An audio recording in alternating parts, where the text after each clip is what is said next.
हरिओम। बोलो भारत माता के, बोलो भारत माता के। ಹಿಂದೂ ವಿರೋಧಿ ರಾಜ್ಯ ಸರ್ಕಾರಕ್ಕೆ,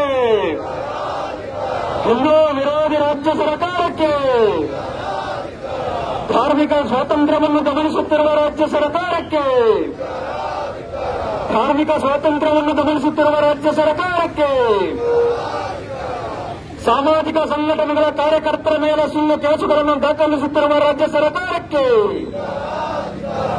ಕಾನೂನು ವಿರೋಧಿ ಕ್ರಮಗಳನ್ನು ಜರುಗಿಸುತ್ತಿರುವ ರಾಜ್ಯ ಸರ್ಕಾರಕ್ಕೆ, ವಾಕ್ ಸ್ವಾತಂತ್ರ್ಯವನ್ನು ಗಮನಿಸುತ್ತಿರುವ ರಾಜ್ಯ ಸರ್ಕಾರಕ್ಕೆ, ಸಂವಿಧಾನ ವಿರೋಧಿ ರಾಜ್ಯ ಸರ್ಕಾರಕ್ಕೆ, बोलो भारत माता की, बोलो भारत माता की, सनातन हिंदू धर्म के, बोलो भारत माता की।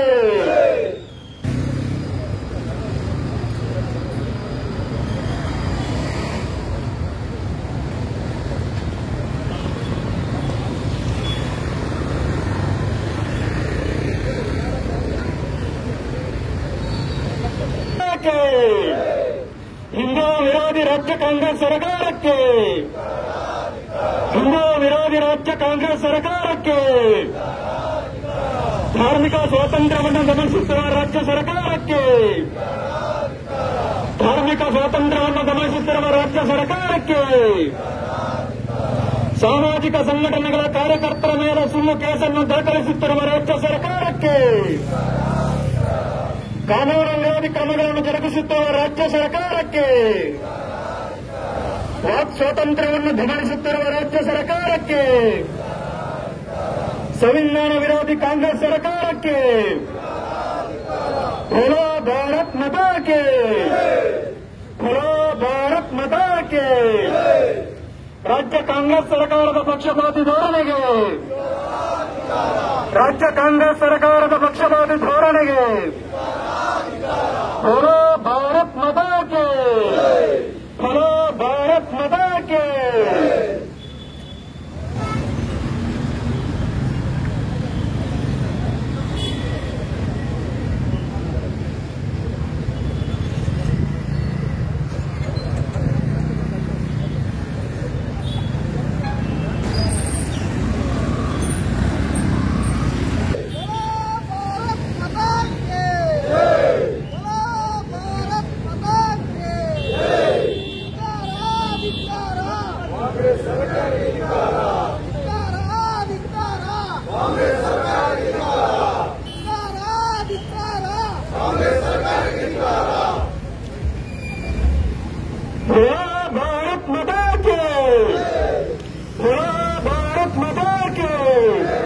ಹಿಂದೂ ವಿರೋಧಿ ರಾಜ್ಯ ಕಾಂಗ್ರೆಸ್ ಸರ್ಕಾರಕ್ಕೆ,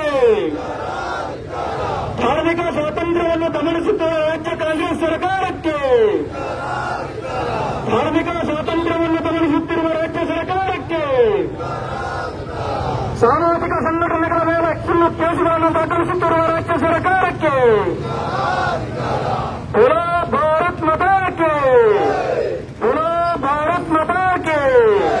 ಕಾನೂನು ವಿರೋಧಿ ಕ್ರಮಗಳನ್ನು ಜರುಗಿಸುತ್ತಿರುವ ರಾಜ್ಯ ಸರ್ಕಾರಕ್ಕೆ, ವಾಕ್ ಸ್ವಾತಂತ್ರ್ಯವನ್ನು ಗಮನಿಸುತ್ತಿರುವ ರಾಜ್ಯ ಸರ್ಕಾರಕ್ಕೆ, ಸಂವಿಧಾನ ವಿರೋಧಿ ರಾಜ್ಯ ಕಾಂಗ್ರೆಸ್ ಸರ್ಕಾರಕ್ಕೆ, बोलो भारत माता के, बोलो भारत माता के।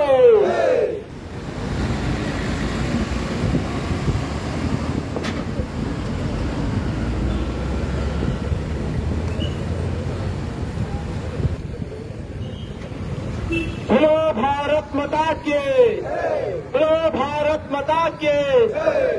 ಹಿಂದೂ ಜಾಗರಣ ವೇದಿಕೆ ಪುತ್ತೂರು ದಕ್ಷಿಣ ಕನ್ನಡ ಜಿಲ್ಲೆ ಆಯೋಜಿಸಿದಂತಹ ರಾಜ್ಯ ಸರ್ಕಾರದ ಹಿಂದೂ ವಿರೋಧಿ ನೀತಿಯನ್ನು ಖಂಡಿಸಿ ಇಂದು ದರ್ಭ ವೃತ್ತದಲ್ಲಿ ನಡೆಯುತ್ತಿರುವ ಈ ಬೃಹತ್ ಪ್ರತಿಭಟನೆಗೆ ಆಗಮಿಸಿದಂತಹ ಎಲ್ಲ ರಾಷ್ಟ್ರಭಕ್ತ ಹಾಗೂ ಅನನ್ಯ ಜವಾಬ್ದಾರಿಯನ್ನು ಹೊತ್ತಂತಹ ಎಲ್ಲ ಪರಿವಾರ ಸಂಘಟನೆಯ ಪ್ರಮುಖರಿಗೆ ಪ್ರೀತಿಪೂರ್ವಕ ಸ್ವಾಗತವನ್ನು ಬಯಸುತ್ತಾ ಈ ಕಾರ್ಯಕ್ರಮ ಪ್ರತಿಭಟನಾ ಸಭೆಯನ್ನು ಈಗಾಗಲೇ ಆರಂಭಿಸ್ತಾ ಇದ್ದೇವೆ.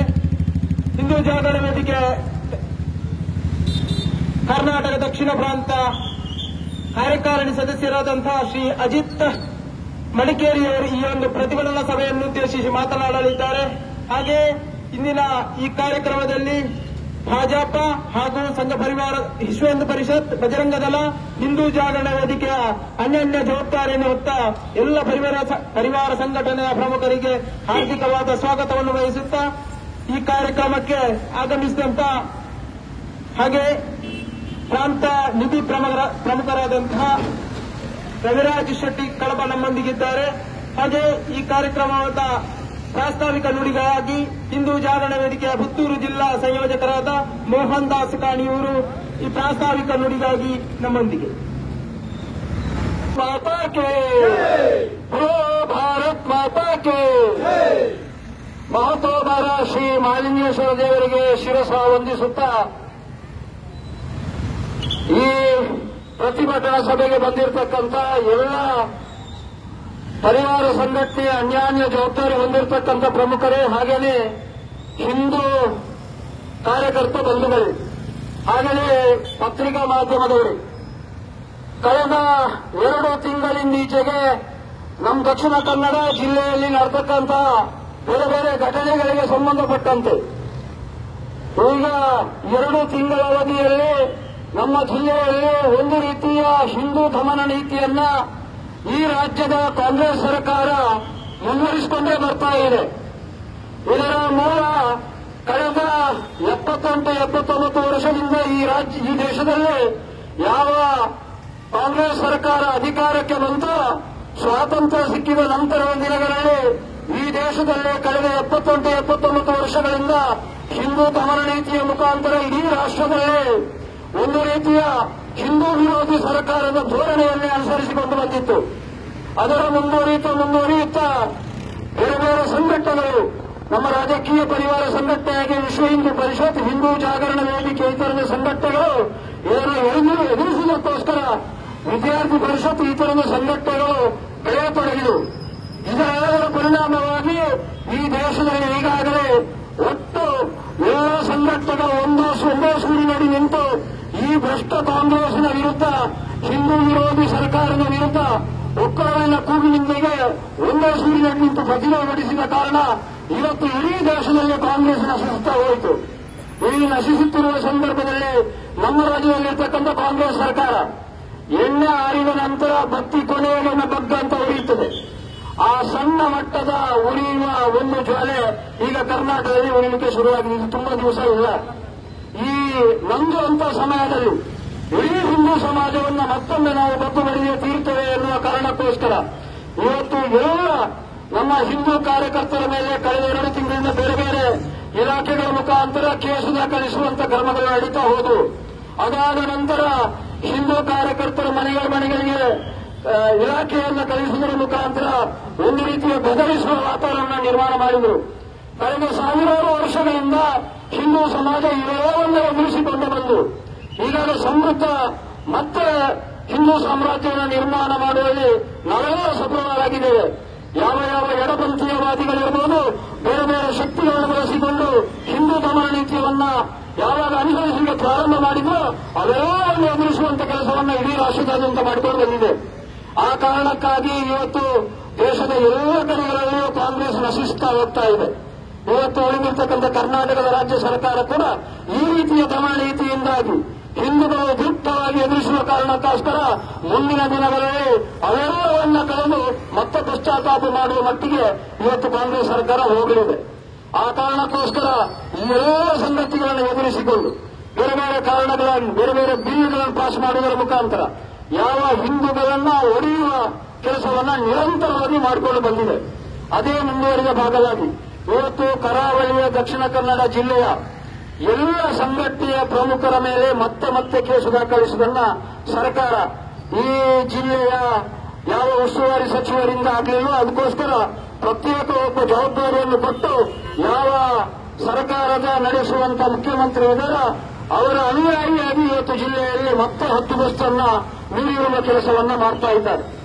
ಇದು ಮುಂದಿನ ದಿನಗಳಲ್ಲಿ ನಡೀತದೆ ಎನ್ನುವುದಕ್ಕೆ ಯಾವ ಸಾಕ್ಷ್ಯನೂ ಇಲ್ಲ. ಯಾಕೆಂತ ಹೇಳಿದ್ರೆ ಹಿಂದಿನ ದಿನಗಳಲ್ಲಿ ಇವೆಲ್ಲವನ್ನು ಕೂಡ ಎದುರಿಸಿಕೊಂಡು ಬಂದಿದೆ.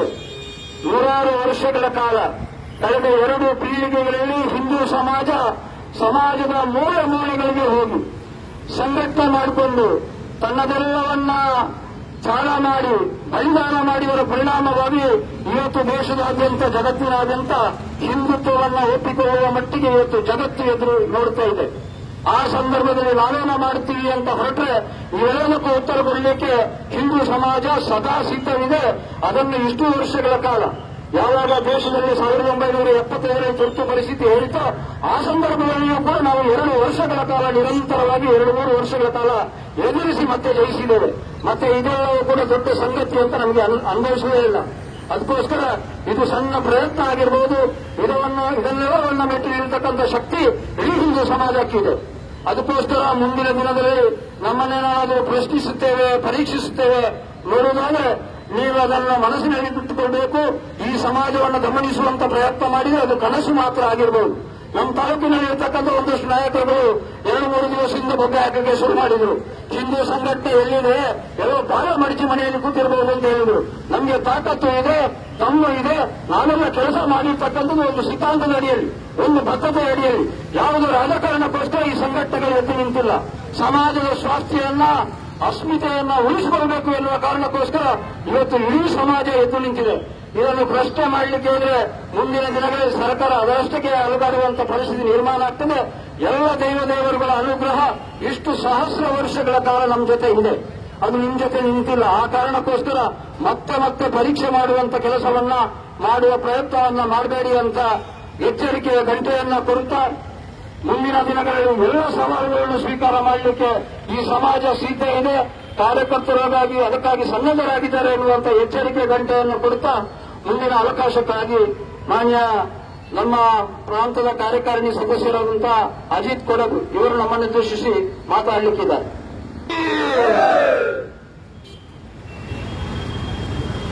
ಎಲ್ಲ ದೇಶಭಕ್ತ ಬಂಧುಗಳೇ, ಇವತ್ತು ನಾವೆಲ್ಲರೂ ಕೂಡ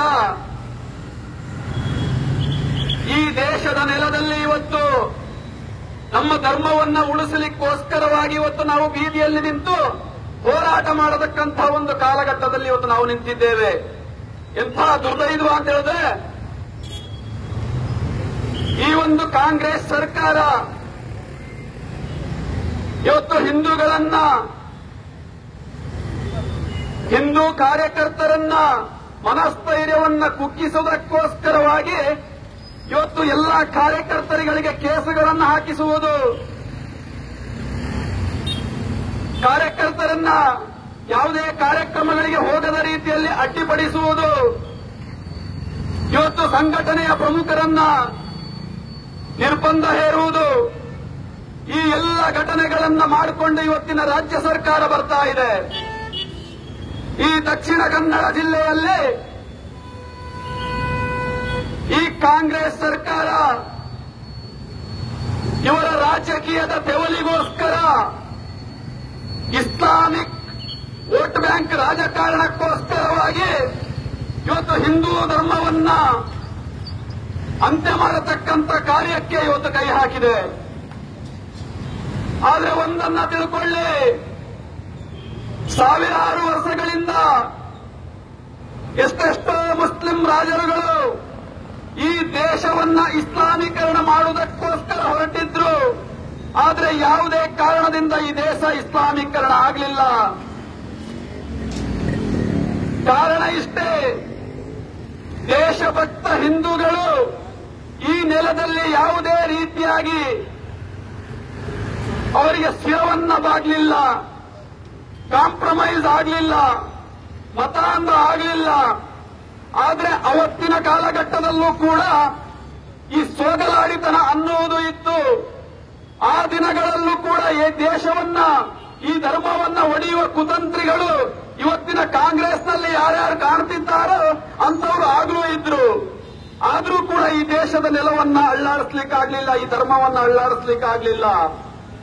ಇವತ್ತು ದಕ್ಷಿಣ ಕನ್ನಡ ಜಿಲ್ಲೆಯಲ್ಲಿ ಕಾರ್ಯಕರ್ತರ ಮನಸ್ಥೈರ್ಯವನ್ನ ಕುಗ್ಗಿಸತಕ್ಕಂಥ ದೃಷ್ಟಿಯಿಂದ ಕಾರ್ಯಕರ್ತರಿಗೆ ಕೇಸನ್ನು ಹಾಕುವುದು, ಕಾರ್ಯಕರ್ತರ ಹತ್ಯೆಗೆ ಸುಪಾರಿಯನ್ನ ಇವರೇ ಕೊಡ್ತಾ ಇದ್ದಾರೆ. ಇವತ್ತು ನಾವು ಅವತ್ತೊಂದು ಘಟನೆಯನ್ನ ನೋಡಿದು, ಆ ಸುಹಾಸ್ ಶೆಟ್ಟಿಯ ಹತ್ಯೆ ನಂತರದಲ್ಲಿ ಇಲ್ಲಿಗೆ ಯಾವುದೇ ಕಾಂಗ್ರೆಸ್ ನಾಯಕರುಗಳ ಸುಹಾಸ್ ಶೆಟ್ಟಿಯ ಮನೆಗೆ ಹೋಗಲಿಲ್ಲ. ಅದು ಬಿಟ್ಟು ಮುಸ್ಲಿಂ ಮುಖಂಡರ ಜೊತೆ ಕೂತ್ಕೊಂಡು ಇವರು ಸಭೆಯನ್ನ ಮಾಡ್ತಾರೆ. ಸಭೆಯನ್ನ ಮಾಡುವುದರ ಮೂಲಕ ಇಡೀ ಸಮಾಜವನ್ನ ಪ್ರಚೋದಿಸ್ತಾರೆ. ಹಾಗಾಗಿ ಕೇಸುಗಳನ್ನು ಹಾಕಬೇಕಾಗಿರುವುದು ಹಿಂದೂ ಕಾರ್ಯಕರ್ತರಿಗೆ ಅಲ್ಲ, ಆ ಸಚಿವರಿಗೆ ಕೇಸನ್ನು ಹಾಕಬೇಕಾಗಿತ್ತು, ಆ ಗೃಹ ಸಚಿವರಿಗೆ ಕೇಸನ್ನು ಹಾಕಬೇಕಾಗಿತ್ತು. ಇವತ್ತು ಪ್ರಚೋದನೆ ಕೊಡ್ತಾ ಇರತಕ್ಕಂಥವರು ಆ ಗೃಹ ಸಚಿವರು, ಆ ಉಸ್ತುವಾರಿ ಮಿನಿಸ್ಟ್ರು, ಈ ಇಡೀ ರಾಜ್ಯದ ಕಾಂಗ್ರೆಸ್ ಸರ್ಕಾರ. ಹಾಗಾಗಿ ನಾವು ದಕ್ಷಿಣ ಕನ್ನಡ ಜಿಲ್ಲೆಯಲ್ಲಿ ಹಿಂದೂ ನಾಯಕರುಗಳ ಹತ್ಯೆಯನ್ನು ನೋಡ್ಕೊಂಡು ಬರ್ತಾ ಇದ್ದೇವೆ.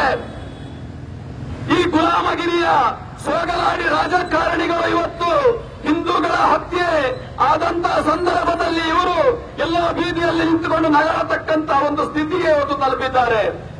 ಆದರೆ ಹಿಂದೂಗಳು ಯಾವತ್ತೂ ಕೂಡ ಇಂತಹ ಒಂದು ಹತ್ಯೆಯನ್ನ ಎದುರಿಸಲಿಕ್ಕೆ ತಯಾರಿದ್ದೇವೆ.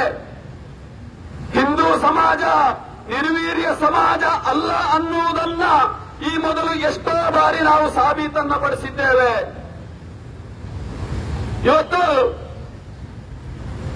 ಈ ರಾಜ್ಯದಲ್ಲಿ ಲವ್ ಜಿಹಾದ್ ಇರಬಹುದು, ಗೋಹತ್ಯೆ ಇರಬಹುದು, ಮತಾಂತರ ಇರಬಹುದು, ಈ ಎಲ್ಲ ವಿಷಯಗಳು ಇದ್ದಾಗಲೂ ಕೂಡ ಸರ್ಕಾರ ಯಾವುದೇ ಮುನ್ನೆಚ್ಚರಿಕೆ ಕ್ರಮಗಳನ್ನು ತಗೊಳ್ತಾ ಇಲ್ಲ. ಅದನ್ನ ಬಿಟ್ಟು ಇಲ್ಲಿ ಯಾವುದೇ ದಂಧೆಗಳಿಗೆ ಅವಕಾಶವನ್ನ ಕೊಟ್ಟಿದೆ, ಬೇರೆ ಬೇರೆ ರೀತಿಯ ಚಟುವಟಿಕೆಗಳಿಗೆ ಅವಕಾಶವನ್ನ ಕೊಟ್ಟಿದೆ. ನಿನ್ನೆ ಇಲ್ಲಿಯ ಒಬ್ಬ ಶಾಸಕ ಹೇಳ್ತಾನೆ, ಹೊಸ ಕಮಿಷನರ್ ಬಂದಾಯಿತು, ಹೊಸ ಎಸ್ಪಿ ಬಂದಾಯಿತು, ಇನ್ನು ನಿಮ್ಮ ಆಟ ನಡೆಯೋದಿಲ್ಲ, ನಿಮ್ಮನ್ನ ಚಡ್ಡಿಯಲ್ಲಿ ನಿಲ್ಲಿಸ್ತೇವೆ, ಬಾಲ ಮುದುಡಿಕೊಂಡು ಕೂತಿದ್ದಾರೆ ಈಗ ಎಲ್ಲ ಅಂತ ಹೇಳಿ ಈ ಅಯೋಗ್ಯ ಎಂಎಲ್ಎಗೆ ನಾನು ಹೇಳಲಿಕ್ಕೆ ಇಷ್ಟಪಡ್ತೇನೆ.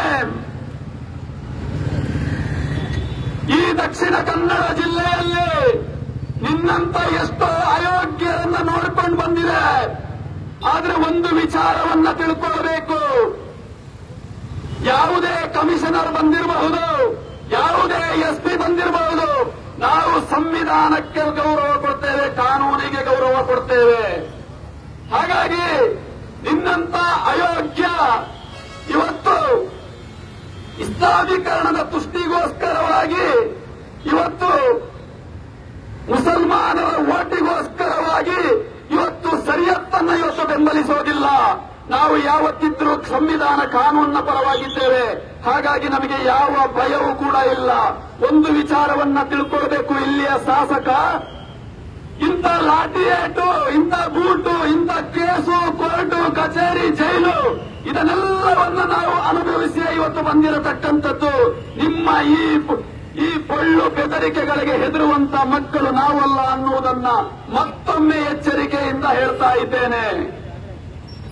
ಇವತ್ತು ನೋಡಿರಬಹುದು, ಈ ಟೋಂಗಿ ಕಾಂಗ್ರೆಸ್ವಾದಿಗಳು, ನಕಲಿ ಗಾಂಧಿವಾದಿಗಳು, ಇವರು ಯಾರು ಒರಿಜಿನಲ್ ಅಲ್ಲ. ಇವತ್ತು ಅಲ್ಲಿ ಯಾರೋ ನಕಲಿ ಗಾಂಧಿಗಳು ಹೇಳಿದಂತಹ ಒಂದು ಕಾನೂನನ್ನ, ಆ ಯೋಜನೆಯನ್ನ ಇವರು ಇಲ್ಲಿ ಕೂತ್ಕೊಂಡು ರೂಪಿಸುವಂತದ್ದು.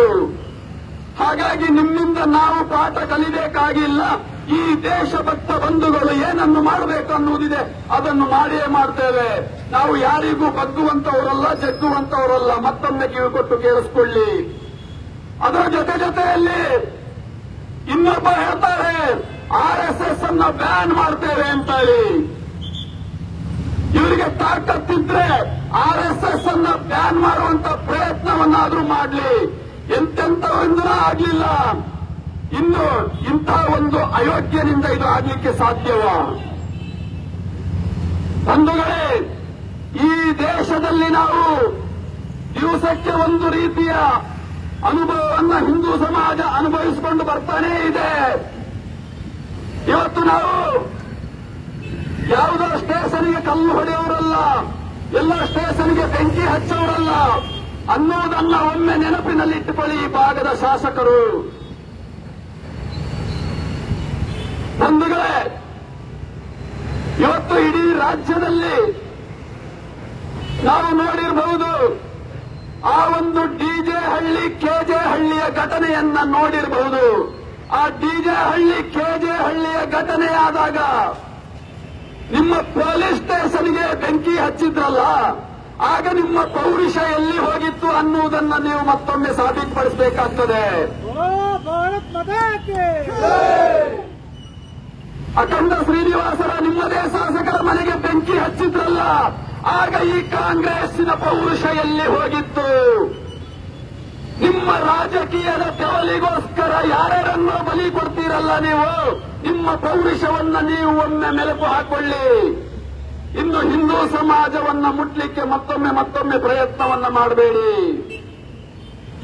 ಅರೆ, ನಿಮ್ಮದೇ ಸರ್ಕಾರ ಇದ್ದಾಗ ಮೈಸೂರಿನ ಉದಯಗಿರಿಯಲ್ಲಿ ಯಾವುದೋ ಒಂದು ಮೆಸೇಜ್ ಅನ್ನ ಹಿಂದೂ ಯುವಕ ಮೆಸೇಜ್ ಹರಿಬಿಡ್ತಾನೆ ಅಂತೇಳಿ ಇಡೀ ಮುಸ್ಲಿಂ ಇಸ್ಲಾಮಿಕ್ ಭಯೋತ್ಪಾದಕ ಗೂಂಡಾಗಳು ಅವತ್ತು ಬೀದಿಗೆ ಇಳಿದರು. ಸಾವಿರಾರು ಸಂಖ್ಯೆಯಲ್ಲಿ ಅವರು ಬೀದಿಗೆ ಇಳಿದು ಸುಮ್ಮನೆ ಬಿಡಲಿಲ್ಲ. ಅವರು ಮಾಡಿದ್ದಾದ್ರೂ ಏನು? ನಿಮ್ಮ ಅಧಿಕಾರಿಯ ವಾಹನಕ್ಕೆ ಕಲ್ಲೆಸ್ತರಲ್ಲ, ಆಗ ನಿಮ್ಮ ಪೌರುಷ ಎಲ್ಲಿ ಹೋಗಿತ್ತು? ಈ ಭಾಗದ ಶಾಸಕರು ನೀವು ಹೇಳ್ತಿರಲ್ಲ, ಹೊಸ ಕಮಿಷನರ್ ಹೊಸ ಎಸ್ಪಿ ಬಂದ ಮೇಲೆ ಬಾಲ ಮುದುಡ್ಕೊಂಡು ಕೂತಿದ್ದಾರೆ, ಯಾರು ದಾರಿಗೆ ಬರ್ತಾ ಇಲ್ಲ ಅಂತೇಳಿ. ಒಂದು ವಿಚಾರವನ್ನ ತಿಳ್ಕೊಳ್ಳಿ, ನಾವು ಯಾರ ತಂಟೆಗೂ ಹೋಗೋದಿಲ್ಲ, ನಮ್ಮ ತಂಟೆಗೆ ಬಂದ್ರೆ ಯಾರನ್ನೂ ಬಿಡೋದಿಲ್ಲ ಅನ್ನುವುದನ್ನ ನೀವು ಬರೆದಿಟ್ಟುಕೊಳ್ಳಿ. ಇತಿಹಾಸ ಹೇಳ್ಬರ್ತದೆ. ನಿಮಗೆ ಒಂದು ನೆನಪಿರಲಿ, ಅವತ್ತಿನ ಗೋತ್ರಾ ಘಟನೆಯನ್ನ ನೆನಪಿಟ್ಟುಕೊಳ್ಳಿ. ಹಿಂದೂ ಸಮಾಜವನ್ನ ಕೆಣಕಿದ್ರೆ ಏನಾಗ್ತದೆ ಅನ್ನುವುದನ್ನ ನೀವು ಒಮ್ಮೆ ಮೆಲುಕು ಹಾಕೊಳ್ಳಿ. ಆಮೇಲೆ ನೀವು ಹಿಂದೂ ಸಮಾಜದ ಬಗ್ಗೆ ಪ್ರಶ್ನೆಯನ್ನ ಮಾಡಿ. ಇವತ್ತು ನೀವು ನಿಮ್ಮ ಅಧಿಕಾರದ ದುರ್ಬಳಕೆಯಿಂದ ಈ ಮಂಗಳೂರು ಭಾಗದಲ್ಲಿ ಹಿಂದೂ ಕಾರ್ಯಕರ್ತರ ಮನೆಗೆ ಹೋಗಿ ನೋಟಿಸ್ ಅನ್ನ ಕೊಡ್ತೀರಾ, 12 ಗಂಟೆ ರಾತ್ರಿಗೆ ಹೋಗಿ ಫೋಟೋವನ್ನ ಕ್ಲಿಕ್ ಮಾಡಿಕೊಡ್ತೀರಾ. ಇದೇನ ನಿಮ್ಮ ಪೌರುಷ? ಒಂದು ವಿಚಾರವನ್ನ ಬರೆದಿಟ್ಟುಕೊಳ್ಳಿ, ಪೌರುಷ ಅದು ಅಲ್ಲ. ಈ ನಿಮ್ಮ ಆಂಟಿ ಕಮ್ಯುನಲ್ ಫೋರ್ಸ್ ಇದನ್ನ ಬಳಸಿಕೊಂಡು ನೀವು ಎಷ್ಟು ಇಸ್ಲಾಮಿಕ್ ಭಯೋತ್ಪಾದಕರ ಮನೆಗೆ ನೋಟಿಸ್ ಅನ್ನು ಕೊಟ್ಟಿದ್ದೀರಾ ಅಂತೇಳಿ ಅದನ್ನ ಫೋಟೋ ಕ್ಲಿಕ್ ಮಾಡಿದನ್ನ ನಿಮ್ಮ ಎಸ್ಪಿ ಸಾಹೇಬರು ಕಮಿಷನರ್ಗೂ ತೋರಿಸಲಿಕ್ಕೆ ಹೇಳಿ ಒಮ್ಮೆ ನೋಡೋಣ. ನಿಮಗೆ ಹಿಂದೂಗಳಿಗೆ ಮಾತ್ರ ಆಂಟಿ ಕಮ್ಯುನಲ್, ಆ ಇಸ್ಲಾಮಿಕ್ ಭಯೋತ್ಪಾದಕರಿಗೆ ಅದು ಯಾಕಿಲ್ಲ? ನಿಮ್ಮ ಪೌರುಷ ಹಿಂದೂಗಳ ಮೇಲೆ ಮಾತ್ರನ? ಹಾಗಾಗಿ ನಿಮ್ಮ ಆಯಸ್ಸು ಕೂಡ ಮುಂದೆ ಮುಗಿಯುವ ದಿನಗಳು ಬಂದೇ ಬರ್ತದೆ ಅನ್ನುವುದನ್ನ ನೆನಪಿಟ್ಟುಕೊಳ್ಳಿ. ಮತ್ತೊಂದು ಬರೆದಿಟ್ಟುಕೊಳ್ಳಿ, ನೀವು ರಾತ್ರಿ 12 ಗಂಟೆಗೆ 2 ಗಂಟೆಗೆ ಮನೆ ಮಕ್ಕಳೆಲ್ಲ ಮಲಗಿ ನಿದ್ರೆ ಮಾಡಿರುವಾಗ, ಹೆಂಗಸರಿರುವಾಗ ನೀವು ನಿಮ್ಮ ಅಧಿಕಾರವನ್ನು ಬಳಸಿಕೊಂಡು ಮನೆಗೆ ನೋಟಿಸ್ ಅನ್ನ ತಗೊಂಡು ಹೋದಂತ ಸಂದರ್ಭದಲ್ಲಿ ಇವತ್ತು ನಮ್ಮ ಕಾರ್ಯಕರ್ತರು ಎಚ್ಚರಿಕೆಯಿಂದ ಇದ್ದಾರೆ. ಆಕಸ್ಮಿಕ ನಾಳೆ ಏನಾದರೂ ನೀವೇ ಒಂದು ಪ್ರಚೋದನೆ ಕೊಟ್ಟು ಏನಾದರೂ ಮನೆಗೆ ಹೋದಂತ ಸಂದರ್ಭದಲ್ಲಿ ಏನಾದರೂ ಅಹಿತಕರ ಘಟನೆಗಳು ಮಾಡಿದ್ರೆ ನಿಮ್ಮ ಸರ್ಕಾರವೇ ಈ ಹೊಣೆಯನ್ನ ಹೊರಬೇಕು ಅನ್ನೋದನ್ನ ಕೂಡ ಬರೆದಿಟ್ಟುಕೊಳ್ಳಿ. ಯಾರೇ ನಿಮಗೆ ಅಧಿಕಾರವನ್ನ ಕೊಟ್ಟವರು 12 ಗಂಟೆಗೆ 2 ಗಂಟೆಗೆ ಹೋಗ್ಲಿಕ್ಕೆ? ನಿಮಗೆ ಸ್ವಲ್ಪನಾದ್ರೂ ನಾಚಿಕೆ ಮಾನ ಮರ್ಯಾದೆ ಅನ್ನುವುದಿದ್ರೆ ಈ ದೇಶದಲ್ಲಿ, ಈ ರಾಷ್ಟ್ರದಲ್ಲಿ, ಈ ನೆಲದಲ್ಲಿ, ಈ ಮಂಗಳೂರಿನ ಭಾಗದಲ್ಲಿ ಭಯೋತ್ಪಾದನೆಗೆ ಪ್ರಚೋದನೆಯನ್ನು ಯಾರು ಕೊಡ್ತಾರೋ ಅವರನ್ನು ಹೋಗಿ ಅರೆಸ್ಟ್ ಮಾಡಿ, ಅವರನ್ನು ಹೋಗಿ ಫೋಟೋ ಕ್ಲಿಕ್ ಮಾಡಿ. ಆ ತಾಕತ್ತು ಪೌರುಷ ನಿಮಗಿಲ್ವಾ? ಪೊಲೀಸ್ ಇಲಾಖೆಯನ್ನು ಬಳಸಿಕೊಂಡು ನಿಮ್ಮ ಅಧಿಕಾರವನ್ನು ದುರುಪಯೋಗ ಪಡಿಸ್ಕೊಡ್ತಾ ಇದ್ದೀರಲ್ಲ, ಸ್ವಲ್ಪನಾದ್ರೂ ನಿಮಗೆ ನಾಚಿಕೆ ಅನ್ನೋದಾಗುವುದಿಲ್ವಾ? ಇವತ್ತು ನಾವು ನೋಡ್ತಾ ಇದ್ದೇವೆ, ಆ ಸುಭಾಷ್ ಶೆಟ್ಟಿ ಹತ್ಯೆಯ ಸಂದರ್ಭದಲ್ಲಿ ಈ ಇಸ್ಲಾಮಿಕ್ ಭಯೋತ್ಪಾದಕ ಗೂಂಡಾಗಳಿಗೆ ಹೊರದೇಶದಿಂದಲೂ ಕೂಡ ಹಣ ಹರಿದು ಬಂದಿದೆ ಅನ್ನುವುದು ಕೂಡ ಎನ್ಐಎ ತನಿಖೆಯಿಂದ ಗೊತ್ತಾಗಿದೆ.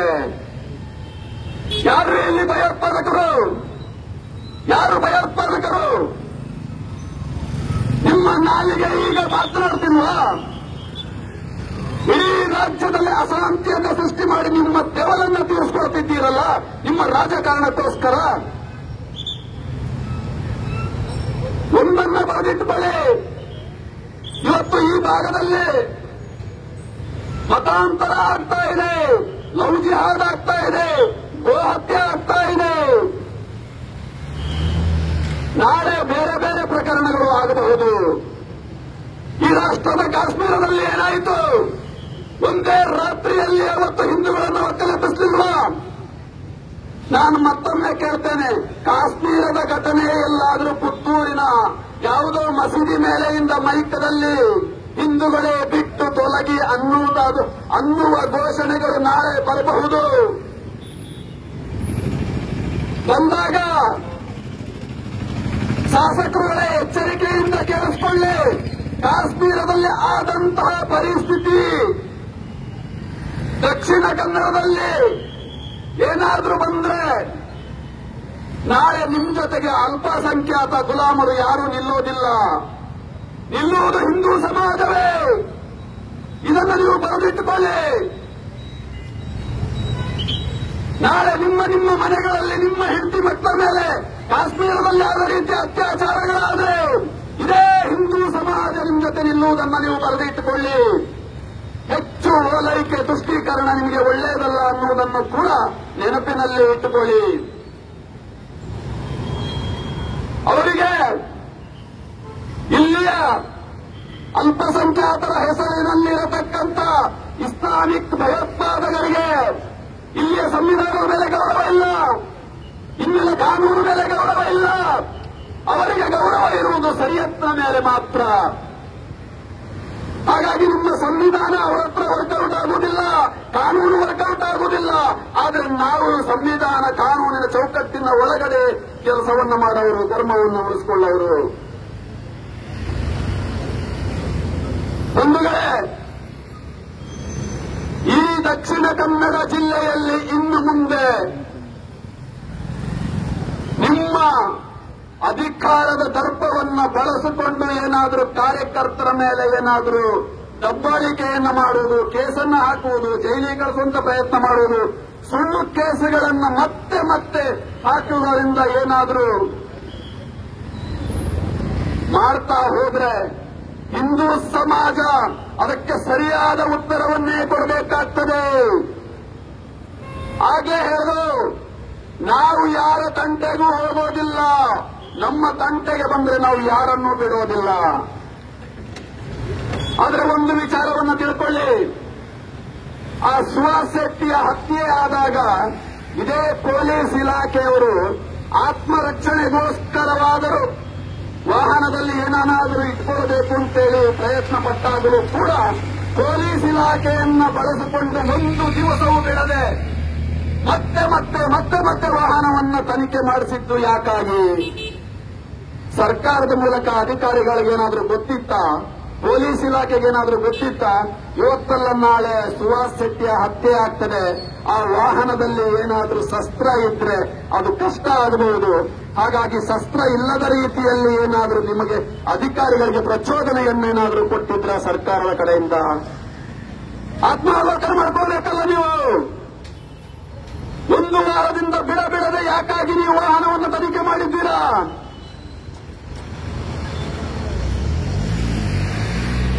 ಸರ್ಕಾರದಲ್ಲಿ ಅಧಿಕಾರ ಇದೆ ಅಂತೇಳಿ ನಿಮ್ಮ ಮನಸ್ಸೋ ಇಚ್ಛೆ ಏನು ಬೇಕಾದ್ರೂ ಮಾಡಬಹುದು ಅಂತ ನೀವು ಯೋಚನೆಯನ್ನ ಮಾಡಬೇಡಿ. ಪೊಲೀಸ್ ಇಲಾಖೆಯಲ್ಲೂ ಕೂಡ 90% ಜನ ಕಾನೂನನ್ನ ಮೀರಿ ಹೋಗೋದಿಲ್ಲ. ಒಂದಷ್ಟು ಜನ ತಲೆ ಹಿಡಿದ್ರು ಎಲ್ಲ ಕಡೆ ಇದ್ದೇ ಇರ್ತಾರೆ, ಏನೂ ಮಾಡ್ಲಿಕ್ಕಾಗೋದಿಲ್ಲ. ಆದರೆ 90% ಜನ ಕಾನೂನನ್ನು ಮೀರಿ ಯಾರೂ ಹೋಗೋದಿಲ್ಲ. ಆದರೆ ನಿಮ್ಮ ಅಧಿಕಾರದ ದುರ್ಬಳಕೆಯನ್ನ ಇವ್ರ ಮೇಲೆ ಮಾಡ್ತಾ ಇದ್ದೀರಾ.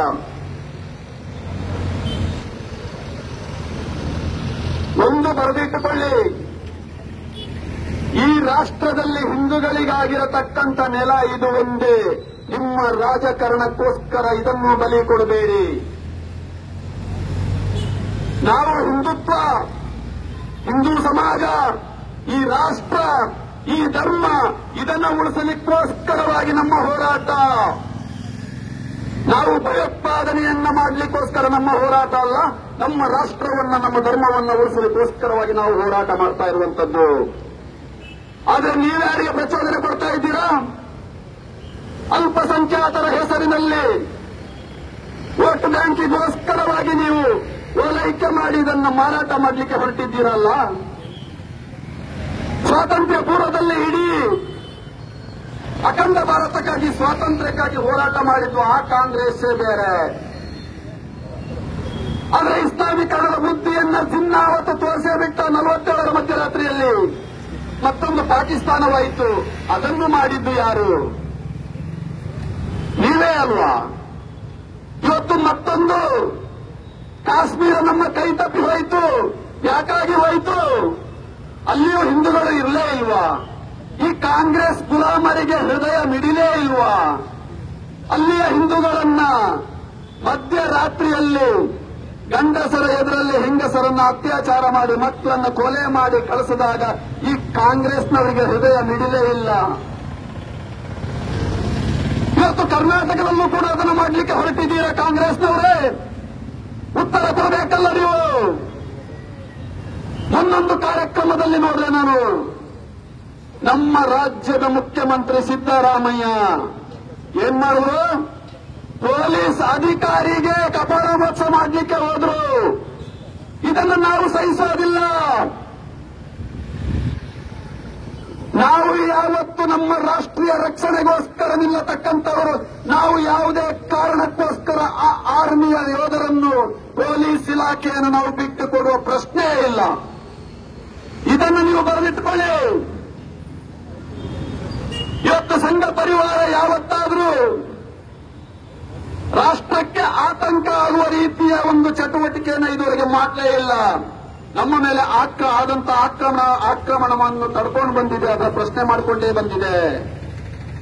ಆದ್ರೆ ಹಿಂದೂ ಸಮಾಜ ನಿರ್ವೀರ್ಯ ಸಮಾಜ ಅಲ್ಲ ಅನ್ನುವುದನ್ನ ಮತ್ತೊಮ್ಮೆ ನಾನು ಹೇಳ್ತೇನೆ. ಆ ಗೋದ್ರಾವನ್ನ ಮತ್ತೊಮ್ಮೆ ನೀವು ನೆನಪು ಮಾಡಿಕೊಳ್ಳಿ. ಅವತ್ತು ನೀವು 58 ಜನ ರಾಮಭಕ್ತರನ್ನ ಜೀವಂತ ದಹನ ಮಾಡಿದ್ರಲ್ಲ, ಆದರೆ ಹಿಂದೂ ಸಮಾಜದ ಪ್ರತಿಕಾರವನ್ನ ನೀವು ಗಮನಿಸಿದ್ದೀರಾ? 58ಕ್ಕೆ 20 ಅಲ್ಲ, 30 ಅಲ್ಲ, 40 ಪಟ್ಟು ತಲೆಗಳ ಪ್ರತಿಕಾರವಾಗಿದೆ ಅನ್ನುವುದನ್ನು ನೀವು ಗಮನದಲ್ಲಿಟ್ಟು ಕೇಳಿಕೊಳ್ಳಿ. ನಾಳೆ ಏನಾದರೂ ಇವತ್ತು ನಿಮ್ಮ ವೋಟ್ ಬ್ಯಾಂಕ್ ರಾಜಕಾರಣಕ್ಕೋಸ್ಕರ ಇವತ್ತು ಬಾಂಗ್ಲಾದಿಂದ ಅಸ್ಸಾಂ ಹೆಸರಲ್ಲಿ ಇವತ್ತು ಐಡಿ ಕಾರ್ಡ್, ಆಧಾರ್ ಕಾರ್ಡ್ ಮಾಡ್ಕೊಂಡು ಬಂದು ಈ ಕರಾವಳಿಯ ಎಲ್ಲ ಭಾಗದಲ್ಲಿ ಭಯೋತ್ಪಾದನಾ ಚಟುವಟಿಕೆಯನ್ನು ನಡೆಸ್ತಾ ಇದ್ದಾರೆ. ಸರ್ಕಾರಕ್ಕೆ ತಾಕತ್ತಿದ್ರೆ ಅದರ ಬಗ್ಗೆನೂ ಒಂಚೂರು ಗಮನ ಹರಿಸಿ. ಇವತ್ತಿಲ್ಲಿ ಬಂದು ಗೋ ಹತ್ಯೆಯನ್ನು ಮಾಡ್ತಾ ಇದ್ದಾರೆ, ಮನೆ ಕಳ್ಳತನವನ್ನು ಮಾಡ್ತಾ ಇದ್ದಾರೆ, ದೇವಸ್ಥಾನವನ್ನು ಕಳ್ಳತನ ಮಾಡ್ತಾ ಇದ್ದಾರೆ. ಇದನ್ನ ನೀವು ಒಂದು ಚೂರಾದರೂ ಯೋಚನೆ ಮಾಡಿದ್ದೀರಾ? ಆದರೆ ಒಂದು ತಿಳ್ಕೊಳ್ಳಿ, ಅಲ್ಲಿಂದ ಬಂದಂತ ಬಾಂಗ್ಲಾದೇಶದ ಇಸ್ಲಾಮಿಕ್ ಗೂಂಡಾಗಳು ಇವತ್ತು ಏನಾದರೂ ಅಸ್ಸಾಂನಲ್ಲಿ ಬಂದು ಆಧಾರ್ ಕಾರ್ಡ್ ಅನ್ನ ಮಾಡ್ಕೊಂಡು ಬಂದು ಇಲ್ಲಿ ಭಯೋತ್ಪಾದನೆಯನ್ನ ಮಾಡ್ತೇವೆ ಅಂದ್ರೆ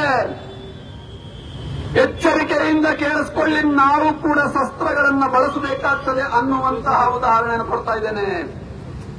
ಗಲ್ಲಿ ಗಲ್ಲಿ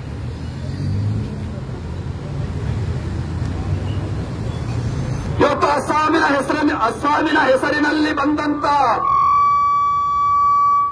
ವಲಸೆ ಕಾರ್ಮಿಕರ ಹೆಸರಿನಲ್ಲಿ ಬಂದಂತಹ ಬಾಂಗ್ಲಾದೇಶಿ ಮುಸಲ್ಮಾನರು ಬೇರೆ ಬೇರೆ ಚಟುವಟಿಕೆಗಳಲ್ಲಿ ಇವತ್ತು ಭಾಗವಹಿಸ್ತಾ ಇದ್ದಾರೆ. ಹಿಂದೂಗಳಿಗೆ ಇದು ಎಚ್ಚರಿಕೆಯ ಗಂಟೆ. ಇವತ್ತಲ್ಲ ನಾಳೆ ಅವರಿಂದ ನಮಗೆ ಭಾರಿ ತೊಂದರೆ ಇದೆ.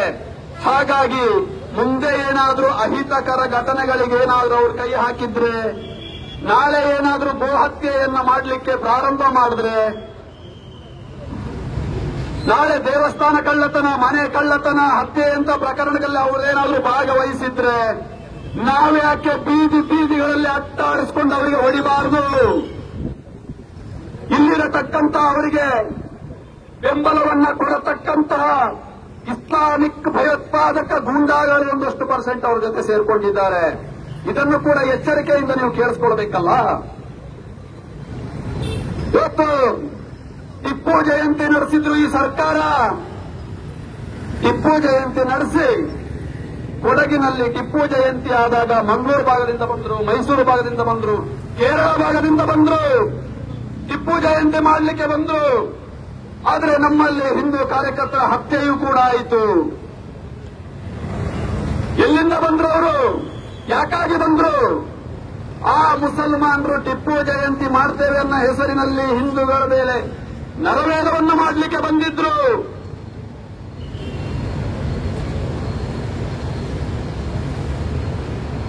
ಇದನ್ನು ನೀವು ಎಚ್ಚರಿಕೆಯಿಂದ ತಿಳ್ಕೊಳ್ಬೇಕಲ್ಲ ಸರ್ಕಾರ.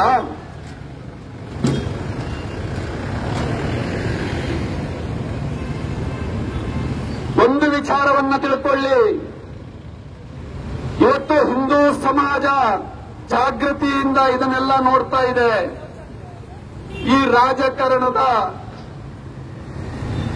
ನಿಮ್ಮ ಒಂದು ತೀಟೆ ತೆವಲಿಗೋಸ್ಕರವಾಗಿ ಈ ಎಲ್ಲ ಪ್ರಕರಣಗಳನ್ನು ಮರೆತು ನೀವು ಮತ್ತೆ ಮತ್ತೆ ಓಲೈಕೆ ಮಾಡಲಿಕ್ಕೆ ಹೊರಡ್ತೀರಾ. ನಮ್ಮ ಒಬ್ಬ ರಾಜ್ಯದ ಅಯೋಗ್ಯ ಗೃಹ ಸಚಿವರಿದ್ದಾರೆ, ಇಲ್ಲಿ ಬರ್ತಾರೆ, ಮಂಗಳೂರಿನ ಹೈವೇಲಿ ಕೂತ್ಕೊಳ್ತಾರೆ, ಮುಸಲ್ಮಾನ ಮುಖಂಡರ ಜೊತೆ ಸಭೆಯನ್ನ ಮಾಡ್ತಾರೆ. ಸಭೆಯಲ್ಲಿ ಟೇಬಲ್ ತಟ್ಟಿ ಎಚ್ಚರಿಕೆಯನ್ನ ಕೊಡ್ತಾರೆ. ಅವರೊಬ್ಬರು ಗೃಹ ಸಚಿವರು ಯಾವ ಉತ್ತರವನ್ನ ಕೊಡಬೇಕಾಗಿತ್ತು? ಯಾವ ಪ್ರದರ್ಶನವನ್ನ ಕೊಡಬೇಕಾಗಿತ್ತು? ಆದ್ರೆ ಭಯಭೀತರಾಗಿ ಮತ್ತೆ ಮಂಗಳೂರಿಂದ ಅವರು ಹೋದ್ರು ಈ ಮುಸಲ್ಮಾನರ ಒಂದು ದಬ್ಬಾಳಿಕೆಗೋಸ್ಕರ. ಆಗ್ಲೂ ನಿಮಗೆ ಎಚ್ಚರಿಕೆ ಆಗ್ಲಿಲ್ವಾ? ನಮ್ಮ ರಾಜ್ಯದ ಗೃಹ ಸಚಿವರೇ ಕೇಳಿಸ್ಕೊಳ್ಳಿ, ಮಂಡ್ಯದ ನಾಗಮಂಗಲದಲ್ಲಿ ಏನಾಯಿತು? ಗಣಪತಿಯ ವಿಸರ್ಜನೆಯ ಸಂದರ್ಭದಲ್ಲಿ ರಸ್ತೆಯಲ್ಲಿ ಮೆರವಣಿಗೆ ಹೊರಟಿದ್ದಂತಹ ಸಂದರ್ಭದಲ್ಲಿ ಇದೇ ಇಸ್ಲಾಮಿಕ್ ಭಯೋತ್ಪಾದಕ ಪುಂಡರು ಆ ಗಣಪತಿಯ ಮೆರವಣಿಗೆ ಮೇಲೆ ಕಲ್ಲನ್ನು ಹೊಡೆದರು. ಸಿಕ್ಕ ಅಂಗಡಿಗಳಿಗೆ ಬೆಂಕಿಯನ್ನು ಹಚ್ಚಿದ್ರು, ಸಿಕ್ಕ ಮನೆಗಳಿಗೆ ಕಲ್ಲನ್ನು ಹೊಡೆದ್ರು. ಆಗ ನಿಮ್ಮ ಪೌರುಷವನ್ನು ನಾವು ನೋಡಿದ್ದೇವೆ. ಮಾಧ್ಯಮ ಮಿತ್ರರು ಕೇಳಿದ್ರು ಒಂದು ಪ್ರಶ್ನೆಯನ್ನು ಅವರಿಗೆ, ಇದು ಯಾಕಾಗಿ ಆಯಿತು ಅಂತ. ಅದೊಂದು ಸಣ್ಣ ಘಟನೆ ಅಷ್ಟೇ, ಅದೆಲ್ಲ ಸರಿಯಾಗ್ತದೆ ಅಂತೇಳಿ. ಇವರನ್ನು ನಾವು ಅಯೋಗ್ಯ ಅಂತ ಹೇಳ್ಬೇಕಾ? ಒಮ್ಮೆ ಯೋಚನೆ ಮಾಡಿ. ಇಡೀ ಹಿಂದೂ ಸಮಾಜದ ಭಾವನೆಗಳ ಗಣಪತಿಯ ಜೊತೆ ಅಲ್ಲಿತ್ತು. ನೀವು ಗಣಪತಿಯ ವಿಸರ್ಜನೆಯ ಸಂದರ್ಭದಲ್ಲಿ ಕಲ್ಲನ್ನು ಹೊಡೆಯುವುದಾದರೆ ನಾವು ಅದಕ್ಕೆ ಶಸ್ತ್ರಸಜ್ಜಿತರಾಗಿ ಆ ಗಣಪತಿಯ ಭಕ್ತಿಯ ದೇವರನ್ನು ನಾವು ಆರಾಧಿಸಲಿಕ್ಕೋಸ್ಕರ ನಾವೇಕೆ ಶಸ್ತ್ರವನ್ನು ಬಳಸಬಾರದು? ಅದು ನಮ್ಮ ನಂಬಿಕೆ ಗಣಪತಿ. ಆ ಗಣಪತಿಯ ಮೇಲೆ ನಿಮ್ಮ ದಾಳಿಯಾದ್ರೆ ನಾವು ಯಾವತ್ತೂ ಸಹಿಸುವ ಹಿಂದೂ ಸಮಾಜ ಅಲ್ಲ, ಇದು ಸಹಿಸುವಂತ ಹಿಂದೂ ಸಮಾಜ ಅಲ್ಲ. ಇದನ್ನು ನೀವು ಬರೆದಿಟ್ಟುಕೊಳ್ಳಿ. ಬಂಧುಗಳೇ, ಇನ್ನೊಂದು ಘಟನೆಯನ್ನು ನೋಡಿ. ಆ ಬಾಂಗ್ಲಾದಲ್ಲಿ ಇಸ್ಕಾನ್ನ ಸ್ವಾಮೀಜಿಯೊಬ್ಬರ ಮೇಲೆ ಬಂಧನ ಆಗ್ತದೆ. ಬಂಧನ ಆದಂತಹ ಸಂದರ್ಭದಲ್ಲಿ ಇಲ್ಲಿಯ ಸ್ವಗಲಾಡಿ ಜಾತ್ಯತೀತವಾದಿಗಳು ಅದನ್ನು ಬೆಂಬಲಿಸ್ತಾ ಇದ್ರು. ಎಂತ ಅಯೋಗ್ಯರು ನೋಡಿ, ಇವರ ರಾಜಕಾರಣಕ್ಕೋಸ್ಕರ ಇದನ್ನು ಮಾಡಬಹುದಾ?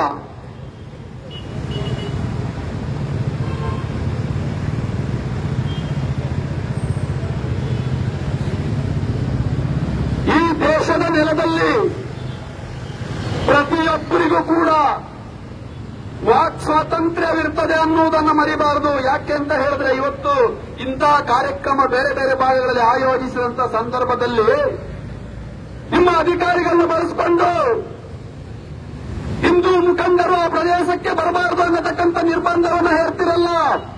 ಇದು ನಿಮ್ಮ ಪೌರುಷವನ್ನು ಎತ್ತಿ ತೋರಿಸ್ತದ? ನಿಮಗೇನು ಭಯ ಹುಟ್ಟಿದೆಯಾ? ಹೇಡಿಗಳ ರೀತಿಯಲ್ಲಿ ಯಾಕೆ ವರ್ತನೆ ಮಾಡ್ತೀರಾ? ಇವತ್ತು ಹಿಂದೂ ಮುಖಂಡರು ಮಂಗಳೂರಿಗೆ ಕಾಲಿಡಬಾರದು ಅನ್ನೋದಾದ್ರೆ ಏನು ಮಂಗಳೂರು ಇವರ ಅಪ್ಪಂದ? ಇದನ್ನ ಹಿಂದೂ ಸಮಾಜ ಪ್ರಶ್ನೆ ಮಾಡಬೇಕಾ ಬೇಡವಾ?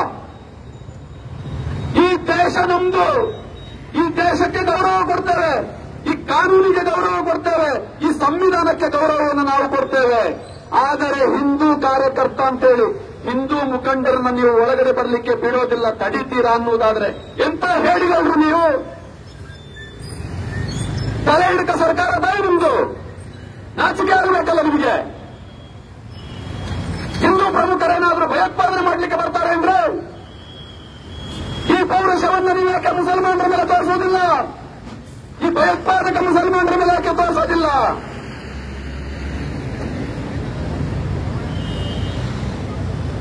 ಇವತ್ತು ಅಲ್ಲಲ್ಲಿ 10 ಹಿಂದೂ ಕಾರ್ಯಕರ್ತರ ಹತ್ಯೆ ಆಗ್ತಿದೆ. ಇದರ ಬಗ್ಗೆ ನೀವು ತುಡಿಕ್ ಅನ್ನುವುದಿಲ್ಲ. ಎಷ್ಟು ಜನರ ಹತ್ಯೆ ಆಗಿದೆ?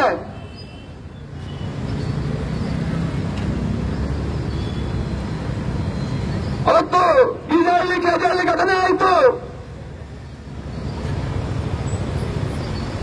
ಗುಲ್ಬರ್ಗದಲ್ಲಿ ಗಲಾಟೆ ಆಯಿತು, ಬೇರೆ ಬೇರೆ ಕಡೆಯಲ್ಲಿ ಗಲಾಟೆ ಆದಂತ ಸಂದರ್ಭದಲ್ಲಿ ಕೇಸನ್ನ ಹಾಕಿ ಆ ಕೇಸನ್ನ ವಾಪಸ್ ತಗೊಳ್ತಿರಲ್ಲ. ಇವರು ಹಿಂದೆ ಪಿಎಫ್ಐನ ಕಾರ್ಯಕರ್ತರಾಗಿ ಕೆಲಸ ಮಾಡಿದ್ದಂತ ಕಾರಣಕ್ಕೋಸ್ಕರವೋ ಈ ನಿಷೇಧಿತ ಪಿಎಫ್ಐ ಕಾರ್ಯಕರ್ತರು ಏನ್ ಬೇಕಾದ್ರೂ ಭಯೋತ್ಪಾದನೆ ಮಾಡಬಾರದು, ಅವ್ರ ಮೇಲೆ ಕೇಸ್ ಹಾಕಬಾರದು ಅಂದ್ರೆ ಯಾವ ನ್ಯಾಯ ಇದು? ನಿಮ್ಮ ಸ್ಟೇಷನ್ಗೆ ಬೆಂಕಿ ಕೊಟ್ಟವ್ರನ್ನ ನೀವು ಕೇಸನ್ನು ವಾಪಸ್ ಹಿಂಪಡಿತೀರಲ್ಲ, ಇದು ಯಾವ ಗುಲಾಮಗಿರಿ ನಿಮ್ದು? ನಾಚಿಕೆ ಆಗಲ್ವ ಈ ಸರ್ಕಾರಕ್ಕೆ? ಇಂಥ ಅಯೋಗ್ಯ ಸರ್ಕಾರವನ್ನ ಇಟ್ಟುಕೊಂಡು ನೀವು ಹಿಂದೂ ಸಮಾಜದ ಮೇಲೆ ಪ್ರಯೋಗವನ್ನ ಮಾಡ್ತಾ ಇದ್ದೀರಾ? ಒಂದು ವಿಚಾರವನ್ನು ಗಮನದ ಇಟ್ಟುಕೊಳ್ಳಿ, ಕಾಂಗ್ರೆಸ್ ಮುಖಂಡರೇ, ಈ ಸರ್ಕಾರದ ನಾಯಕರುಗಳೇ, ನಿಮ್ಮ ಅಂತ್ಯಕಾಲ ಈಗ ಬಂದಿದೆ. ಹಿಂದೂ ಸಮಾಜವನ್ನ ಮತ್ತೆ ಮತ್ತೆ ಕೆಣಕಿ ನೀವು ಈ ಒಂದು ಷಡ್ಯಂತ್ರವನ್ನ ಮಾಡ್ತಾ ಇದ್ದೀರಲ್ಲ. ಭಯೋತ್ಪಾದನೆಗೆ ಪ್ರಚೋದನೆಯನ್ನ ಕೊಟ್ಟಿರೋದು ನಮ್ಮ ರಾಜ್ಯದ ಮುಖ್ಯಮಂತ್ರಿ ಅನ್ನುವುದನ್ನು ನೀವು ಮರಿಬೇಡಿ. ಈ ರಾಜ್ಯದಲ್ಲಿ ಅಶಾಂತಿಯನ್ನು ಸೃಷ್ಟಿ ಮಾಡಿರತಕ್ಕಂಥವ್ರನ್ನ ಕೇಸನ್ನ ಖುಲಾಸೆ ಮಾಡಿರತಕ್ಕಂಥವ್ರು ನೀವೇ. ಕೇಸನ್ನ ಖುಲಾಸೆ ಮಾಡಿಬಿಟ್ಟು ಭಯೋತ್ಪಾದನೆಗೆ ಬೆಂಬಲವನ್ನು ಕೊಟ್ಟಿರತಕ್ಕಂಥವ್ರು ನೀವೇ. ಅಧಿಕಾರದ ದುರ್ಬಳಕೆ ಈ ಮಟ್ಟಕ್ಕೆ ಹೋದಾಗ ಮತ್ತೆ ಪೊಲೀಸ್ ಇಲಾಖೆಯನ್ನ ಬಳಸಿಕೊಂಡು ದಕ್ಷಿಣ ಕನ್ನಡ ಜಿಲ್ಲೆಯ ಪೂರ್ಣ ಭಾಗದಲ್ಲಿ ಇವತ್ತು ಹಿಂದೂ ಕಾರ್ಯಕರ್ತರನ್ನ ದಮನ ಮಾಡುವಂತ ಪ್ರಯತ್ನವನ್ನ ನೀವು ಮಾಡ್ತಾ ಇದ್ದೀರಾ. ಒಂದು ವಿಚಾರ ತಿಳ್ಕೊಳ್ಳಿ, ಸರ್ಕಾರ ಎಚ್ಚರಿಕೆಯಿಂದ ಕೇಳಿಸಿಕೊಳ್ಳಿ. ಇವತ್ತು ನಮ್ಮ ಮೇಲೆ ಅಲ್ಲಲ್ಲಿ ಕಾರ್ಯಕರ್ತರ ಮೇಲೆ ಹಲ್ಲೆಗಳಾಗ್ತಾ ಇದೆ, ಮಾರಣಾಂತಿಕ ಹಲ್ಲೆ, ಹತ್ಯೆಗಳಾಗ್ತಾ ಇದೆ. ನೀವು ಸರ್ಕಾರದ ಮಟ್ಟದಲ್ಲಿ ತಡಿಲಿಕ್ಕೆ ಪ್ರಯತ್ನವನ್ನ ಮಾಡಲಿಲ್ಲ ಅನ್ನುವುದಾದರೆ ಹಿಂದೂ ಸಮಾಜಕ್ಕೆ ಅದನ್ನ ಹೇಗೆ ತಡಿಬೇಕು ಅನ್ನುವುದು ನಮ್ಮ ಗಮನದಲ್ಲಿ ಇದೆ. ನಾವು ಕಾನೂನಿಗೆ, ಸಂವಿಧಾನಕ್ಕೆ ಗೌರವವನ್ನ ಕೊಟ್ಟುಕೊಂಡು ಸಹಿಸಿಕೊಂಡು ಬಂದಿದ್ದೇವೆ. ನಮಿಗೂ ಮುಳ್ಳನ್ನ ಮುಳ್ಳಿಂದಲೇ ತೆಗೆಯುವುದು ಗೊತ್ತಿದೆ. ಇದನ್ನ ನೀವು ಬರೆದಿಟ್ಟುಕೊಳ್ಳಿ ಸರ್ಕಾರದವರು.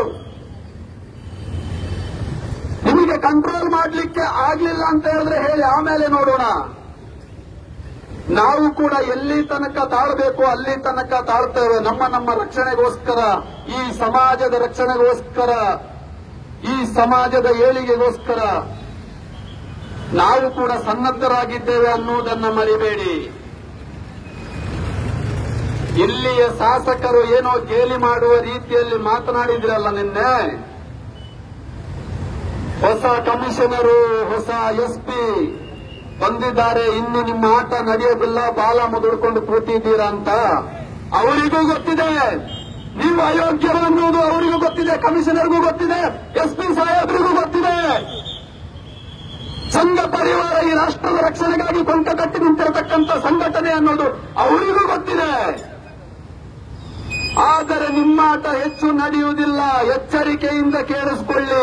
ಈ ರೀತಿಯ ಹಿಂದೂ ಸಮಾಜವನ್ನ ಗೇಲಿ ಮಾಡತಕ್ಕಂಥ ಪ್ರಯತ್ನಕ್ಕೆ ನೀವು ಕೈ ಹಾಕಿದ್ರೆ ನೀವು ಈ ನೆಲದಲ್ಲಿ ಮುಂದೆ ರಾಜಕಾರಣ ಮಾಡುವುದಲ್ಲ, ನಿಮ್ಮ ಅಸ್ತಿತ್ವವನ್ನು ಉಳಿಸಿಕೊಳ್ಳುವುದೇ ಕಷ್ಟ ಇದೆ ಅನ್ನುವುದನ್ನು ನೆನಪಿನಲ್ಲಿಟ್ಟುಕೊಳ್ಳಿ.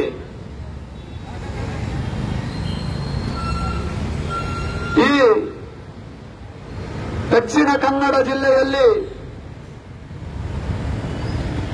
ಹಿಂದೂ ಕಾರ್ಯಕರ್ತರನ್ನ ದಮನ ಮಾಡಲಿಕ್ಕೆ ನಿಮ್ಮ ಎಲ್ಲ ಪ್ರಯತ್ನಗಳನ್ನ ಇವತ್ತು ಇಡೀ ಸಮಾಜ ಜಾಗೃತಿಯಿಂದ ನೋಡ್ತಾ ಇದೆ. ನೀವೇನಾದ್ರೂ ಮತ್ತೆ ಪ್ರಯತ್ನಕ್ಕೆ ಏನಾದ್ರೂ ಕೈ ಹಾಕಿದ್ರೆ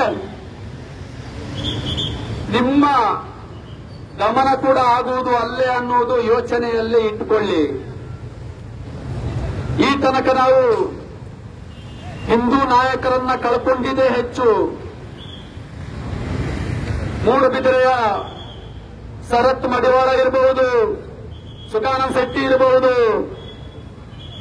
ಪ್ರವೀಣ್ ನೆತ್ತಾರು ಇರಬಹುದು, ಸುಹಾಸ್ ಶೆಟ್ಟಿ ಇರಬಹುದು, ಕೊಡಗಿನ ಕುಟ್ಟಪ್ಪ ಇರಬಹುದು, ಪ್ರವೀಣ್ ಪೂಜಾರಿ ಇರಬಹುದು, ಮೈಸೂರಿನ ರಾಜು ಇರಬಹುದು, ಬೆಂಗಳೂರಿನ ರುದ್ರೇಶ ಇರಬಹುದು, ಇನ್ನು ಅನೇಕ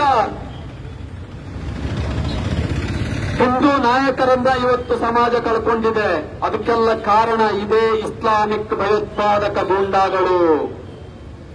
ಬೇರೆ ಯಾರು ಮಾಡಿಲ್ಲ ಇದನ್ನ.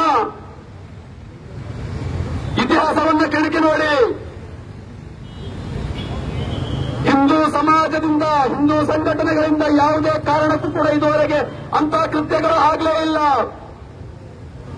ಈ ನೆಲದಲ್ಲಿ ಭಯೋತ್ಪಾದನೆಗೆ ಬೆಂಬಲವನ್ನು ಕೊಟ್ಟಿರುವಂತದ್ದೇ ಕಾಂಗ್ರೆಸ್ ಸರ್ಕಾರ. ಭಯೋತ್ಪಾದನೆಯನ್ನು ಮಾಡಿರುವಂತದ್ದೇ ಇಸ್ಲಾಮಿಕ್ ಭಯೋತ್ಪಾದಕ ಗೂಂಡಾಗಳು.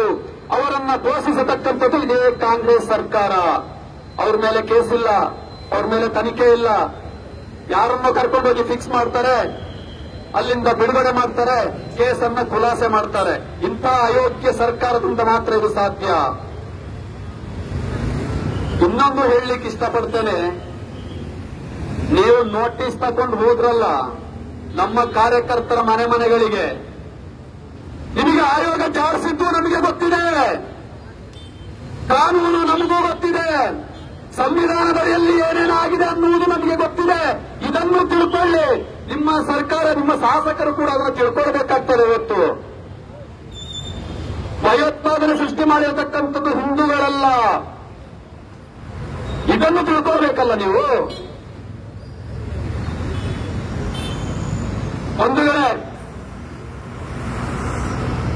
ಈ ರಾಷ್ಟ್ರದ ನೆಲದಲ್ಲಿ, ಈ ಮಂಗಳೂರಿನ ಭಾಗದಲ್ಲಿ ಇವತ್ತು ಏನಾದರೂ ದಮನಕಾರಿಗೆ ನೀವೇನಾದರೂ ಕೈ ಹಾಕಿದ್ರೆ ಹಿಂದೂ ಸಮಾಜ ಅದಕ್ಕೆ ಸರಿಯಾದ ಪ್ರತಿಯುತ್ತರವನ್ನ ಕೊಡಲೇಬೇಕಾಗ್ತದೆ ಅನ್ನುವುದನ್ನ ಈ ಮನಗಂಡ ಯಾವುದೇ ಮಂಗಳೂರು ಭಾಗದಲ್ಲಿ ಆಂಟಿ ಕಮ್ಯುನಲ್ ಫೋರ್ಸ್ ಹಿಂದೂಗಳಿಗೆ ಮಾತ್ರ ಅನ್ವಯಿಸಬಾರದು. ನಿಮ್ಮ ಅಲ್ಪಸಂಖ್ಯಾತರ ಹೆಸರಿನಲ್ಲಿ ವೋಟ್ ಬ್ಯಾಂಕ್ ಅನ್ನು ಇಟ್ಟುಕೊಂಡಿರತಕ್ಕಂಥ ಅವರಿಗೂ ಅನ್ವಯಿಸಬೇಕು. ಇನ್ನು ಮುಂದೆ ಯಾವುದೇ ಚಟುವಟಿಕೆಗಳು ಇಲ್ಲಿ ನಡಿಬಾರದು ಅನ್ನುವುದಾದ್ರೆ ಹಿಂದೂಗಳಿಗೆ ಮಾತ್ರ ಅಲ್ಲ, ಎಲ್ರಿಗೂ ಆಗಬೇಕು. ಅದನ್ನ ಫಸ್ಟ್ ತಿಳ್ಕೊಳ್ಳಿ. ಎರಡನೇದಾಗಿ, ಯಾವುದೇ ಹಿಂದೂ ಮನೆಗೆ ನೀವು ತೆರಳಿ ಏನಾದರೂ ನೋಟಿಸ್ ಅನ್ನ ಕೊಡುವಂಥದ್ದು, ದೊಡ್ಡ ಬೆದರಿಕೆಯನ್ನು ಹಾಕುವಂಥದ್ದು, ಸುಳ್ಳು ಮೊಕದ್ದಮೆಗಳನ್ನ ಹಾಕುವಂಥದ್ದು, ಇಂಥ ಪ್ರಯತ್ನಕ್ಕೆ ಕೈ ಹಾಕಿದ್ರೆ ಇವತ್ತು ನಾವು ಹೋರಾಟದ ಮೂಲಕ ಆರಂಭವನ್ನ ಮಾಡಿದ್ದೇವೆ. ಇದರ ಅಂತ್ಯ ಭಾರಿ ಘೋರ ಆಗಿರಬಹುದು. ಅದೇ ರೀತಿಯ ಹೋರಾಟವನ್ನು ನಾವು ಮುಂದೆ ತಗೊಳ್ಳಬೇಕಾಗ್ತದೆ ಅನ್ನತಕ್ಕಂಥ ಎಚ್ಚರಿಕೆಯನ್ನ ನಿಮ್ಮ ಸರ್ಕಾರಕ್ಕೂ ಮತ್ತು ಪೊಲೀಸ್ ಇಲಾಖೆಗೂ. ಯಾಕಂದ್ರೆ ಪೊಲೀಸ್ ಇಲಾಖೆ ಪಾಪ ಕಾನೂನಿನ ಚೌಕಟ್ಟೊಳಗಡೆ ಕೆಲಸ ಮಾಡಿದಾಗ ಕೆಲಸ ಮಾಡಲಿಕ್ಕೆ ಬಿಡೋದಿಲ್ಲ. ಅದ್ಯಾರು ಬಿಡೋದಿಲ್ಲ ಅಂದ್ರೆ ಈ ಸರ್ಕಾರ. ಇವರ ಪ್ರಭಾವವನ್ನು ಬಳಸಿ ಅವರನ್ನು ಮಾಡಬಾರದ ಕೆಲಸವನ್ನು ಮಾಡಿಸ್ತಾ ಇದೆ. ಹಾಗಾಗಿ ಪೊಲೀಸ್ ಕಮಿಷನರ್ ಇರ್ಬೋದು, ಎಸ್ಪಿ ಅವರು ಇರ್ಬೋದು, ನೀವು ಒಂಚೂರು ತಿಳ್ಕೊಳ್ಬೇಕು. ಹಿಂದೂ ಸಮಾಜದ ಮೇಲೆ ಈ ಪ್ರಯತ್ನವನ್ನ ಇನ್ನು ಮುಂದೆ ಮಾಡಲಿಕ್ಕೆ ಹೋಗಬೇಡಿ. ಹಿಂದೂ ಸಮಾಜ ಇದನ್ನ ಎದುರಿಸಲಿಕ್ಕೆ ಸಶಕ್ತ ಆಗಿದೆ ಅನ್ನುವುದನ್ನು ನಾನು ಆಗ್ಲೇ ಉಲ್ಲೇಖ ಮಾಡಿದೆ. ಹಾಗಾಗಿ ಇನ್ನು ಮುಂದೆ ಏನಾದರೂ ಈ ಕರಾವಳಿ ಭಾಗದಲ್ಲಿ ನೀವೇನಾದರೂ ಹಿಂದೂಗಳ ಬಗ್ಗೆ ಏನಾದರೂ ಮಲತಾಯಿ ಧೋರಣೆಯನ್ನ ತೋರಿದ್ದು ಹಿಂದೂಗಳ ಮೇಲೆ ಏನಾದರೂ ಕ್ರಮವನ್ನು ತೆಗೆದುವಂತ ಪ್ರಯತ್ನವನ್ನ ಮಾಡಿದ್ರೆ ನಾವು ಕೂಡ ಅದೇ ರೀತಿಯಲ್ಲಿ ಉತ್ತರ ಕೊಡ್ತೇವೆ ಅಂತ ಹೇಳ್ತಾ, ಇವತ್ತಿನ ಈ ಪ್ರತಿಭಟನೆಯಲ್ಲಿ ನಾವೆಲ್ಲರೂ ಭಾಗವಹಿಸಿದ್ದೇವೆ. ಹಾಗಾಗಿ ಈ ಪ್ರತಿಭಟನೆಯ ಮೂಲಕ ನಿಮಗೆ ಏನು ಎಚ್ಚರಿಕೆ ಅನ್ನುವುದು ಕೂಡ ಗೊತ್ತಾಗಿದೆ. ಹಾಗಾಗಿ ಹಿಂದೂ ಸಮಾಜ ಇದನ್ನು ಸಹಿಸುವ ಪ್ರಶ್ನೆ ಇಲ್ಲ. ಈ ಕರಾವಳಿ ಭಾಗದಲ್ಲಿ ಇನ್ನು ಒಂದೇ ಒಂದು ನೋಟಿಸ್ ಯಾವ ಹಿಂದೂ ಕಾರ್ಯಕರ್ತರ ಮನೆಗೂ ಹೋಗಬಾರದು. ಹೋಗಿದ್ದೇ ಆದಲ್ಲಿ ಹಿಂದೂ ಸಮಾಜ ಬೀದಿಗೆ ಇಳಿಬೇಕಾಗ್ತದೆ ಅನ್ನುವುದನ್ನ ಎಚ್ಚರಿಕೆಯಿಂದ ಕೇಳಿಸಿಕೊಳ್ಳಿ. ಹಾಗಾಗಿ ಹಿಂದೂ ಸಮಾಜ ಯಾವತ್ತಿದ್ರೂ ಕೂಡ ಸಮಾಜದ ಪರವಾಗಿ, ರಾಷ್ಟ್ರದ ಪರವಾಗಿ, ಈ ಧರ್ಮದ ಪರವಾಗಿ ಯಾವತ್ತೂ ಕೆಲಸ ಮಾಡ್ತದೆ.